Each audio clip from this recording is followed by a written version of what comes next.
കാളിയുണ്ട്, ഭദ്രകാളിയുണ്ട്, ചാത്തനുണ്ട്, കുട്ടിച്ചാത്തനുണ്ട്. നിങ്ങൾക്ക് ഏത് ദൈവത്തെ വേണമെങ്കിലും ആദരിക്കാം, നിങ്ങൾക്ക് ആരാധിക്കാം. പക്ഷെ ആ ദൈവത്തിൽ പോകുവാൻ, ആ ദൈവത്തെ ആരാധിക്കുവാൻ ചില മാനദണ്ഡങ്ങളുണ്ട്. ആ മാനദണ്ഡ പ്രകാരമായിരിക്കണം നിങ്ങൾ ആ അമ്പലത്തിൽ പോകേണ്ടത്. അല്ലാതെ രഹന ഫാത്തിമമാർക്ക് കയറി ഇറങ്ങുവാനുള്ളതല്ല ശബരിമല എന്നുകൂടി അറിയണം. നിങ്ങൾ ശബരിമലയിൽ പോകണമെങ്കിൽ നിങ്ങൾക്ക് 5 വിശ്വാസങ്ങൾ നിങ്ങൾ മുറുകെ പിടിക്കണം. നിങ്ങൾ പരമേശ്വരിൽ വിശ്വസിക്കണം, നിങ്ങൾ മഹാവിഷ്ണുവിൽ വിശ്വസിക്കണം, ഈ ശക്തി ചൈതന്യത്തിൽ നിന്ന് മണികണ്ഠൻ ഭൂജാതനായെന്ന് വിശ്വസിക്കണം, പന്തള രാജാവിന്റെ മകനായി വളർത്തപ്പെട്ട അയ്യപ്പന് വേണ്ടി ഉണ്ടാക്കപ്പെട്ടതാണ് ശബരിമല എന്ന് വിശ്വസിക്കണം. 5-ാമത്തേത് പരമപ്രധാനമാണ്, അയ്യപ്പൻ നൈഷ്ഠിക ബ്രഹ്മചാരിയാണെന്ന് വിശ്വസിക്കണം.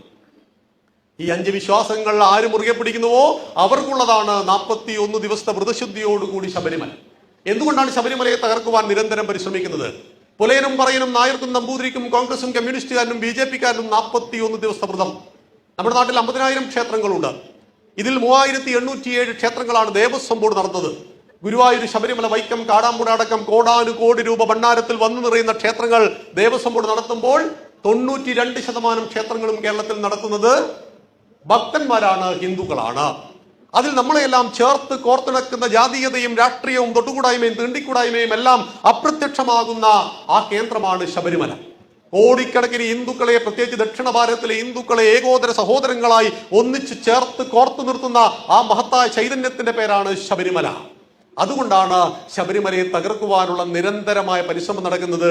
ഹിന്ദു ഏകതയുടെ കേന്ദ്രമാണ്. നിങ്ങൾ ഗുരുവായൂരിൽ പോകുവാൻ തീരുമാനിച്ചാൽ ഇന്ന് തീരുമാനിച്ചിട്ട് നാളെ പോയിട്ട് വരാം. നമ്മൾ ഗുരുവായൂർ ചെന്നാൽ നമ്മളെ ആരും ഗുരുവായൂരപ്പ എന്ന് വിളിക്കില്ല.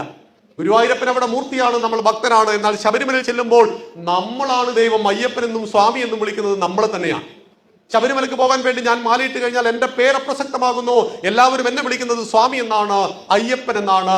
ഭക്തനും മൂർത്തിയും ഒന്നായി തീരുന്ന അദ്വൈത വേദാന്തത്തിന്റെ ഉദാത്തമായ പ്രായോഗിക ദർശനത്തെ പ്രദാനം ചെയ്യുന്നു ശബരിമല എന്ന് അറിയുക. അതുകൊണ്ട് ശബരിമലയെ തകർക്കുവാൻ നിരന്തര പരിശ്രമം ഉണ്ടാകുന്നു.